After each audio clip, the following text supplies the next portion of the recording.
Amid the ongoing Beed Sarpanch murder case, Maharashtra Minister Dhananjay Munde submitted his resignation today. The resignation comes in connection with Munde's close aide, Valmik Karar, being named as an accused in the case. Chief Minister Devendra Fadnavis held a late-night meeting with Deputy Chief Minister NCP Chief Ajit Pawar on Monday, along with senior NCP leaders including Munde to discuss the issue. Maharashtra के मंत्री श्री धनंजय मुंडे इन्होंने अपने पद का इस्तीफा मुझे सौंपा।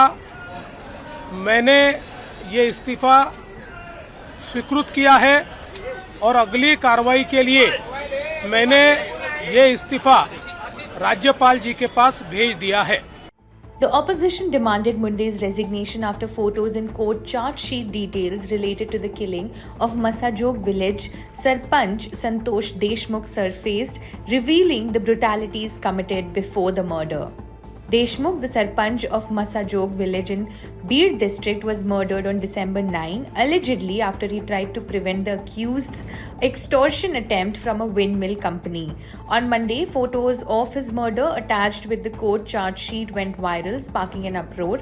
The opposition demanded Munde's resignation, seeking an impartial inquiry into the case. Meanwhile, Congress MLA Nana Patole reacted on Munde's resignation. सरकार को इतने देर ये सब करने को लगा है, इसका मतलब है सरकार गुनहगार को पीछे अपना छुपाने का काम करती है। महाराष्ट्र में गुनहगारी बड़े पैमाने में बढ़ी है। जो मुख्यमंत्री ने नागपुर के अधिवेशन में जवाब दिया था वो सब झूठ दिया था। विधानसभा का भी दिशाभूल उन्होंने की थी, महाराष्ट्र की जनता की दिशाभूल की थी। ये स्पष्ट हो चुका है। महाराष्ट्र के मंत्रिमंडल में ऐसे कई मंत्री है, ऐसे मंत्रियों पे कब कार्रवाई करेंगे ये भी प्रश्न यहाँ पे खड़ा हुआ। देखो, हम लोग संतोष देशमुख कैलाशवासी उनके परिवार के दुख में हम शामिल हैं। जब कल वो फोटो आया, वीडियो आया, सबके आंखों से पानी आ गया।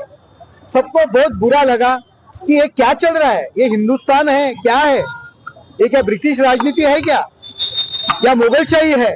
जिस तरह से संतोष देशमुख की हत्या हो गई है वो निंदनीय, निषेधात्मक है।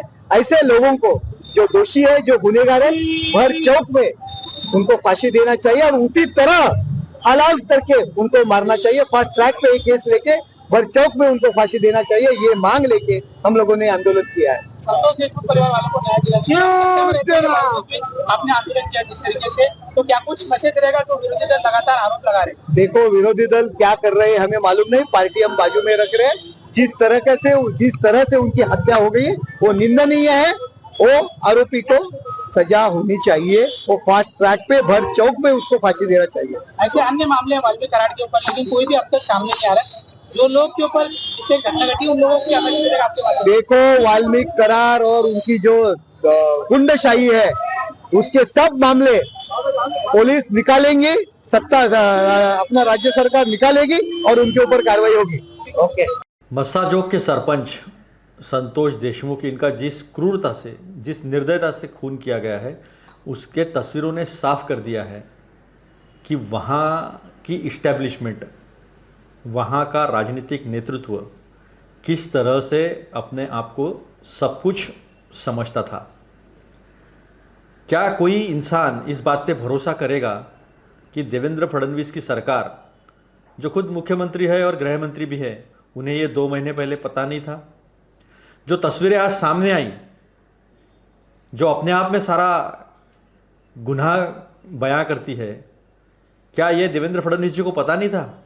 ऐसा कोई मान लेगा? इतना कोई मूर्ख है? इस्तीफा तब हुआ है जब ये तस्वीरें सामने आई है, जनता के सामने आई है, सरकार के सामने, गृह मंत्री के सामने, मुख्यमंत्री के सामने तो पहले भी थी। तो हमारा सवाल है कि क्या इस सरकार को सत्ता में रहने का अधिकार है? केवल धनंजय मुंडे के इस्तीफे से बात हो जाएगी? इतनी क्रूरता करने वाली पार्टी, उसके नेता, उनको कोई भी नैतिक अधिकार नहीं है कि वो सत्ता में रहे। कोई श्रेय लेने की कोशिश न करे, ये मीडिया भी न चलाए कि देवेंद्र फडणवीस जी तो 2 महीने पहले ही चाहते थे कि वो इस्तीफा दे दे। चाहने से क्या होता है, कृति बयां करती है। आप कितनी ताकत से लोगों के पीछे खड़े हो, आप कितनी ताकत से ईमानदारी दिखाते हो।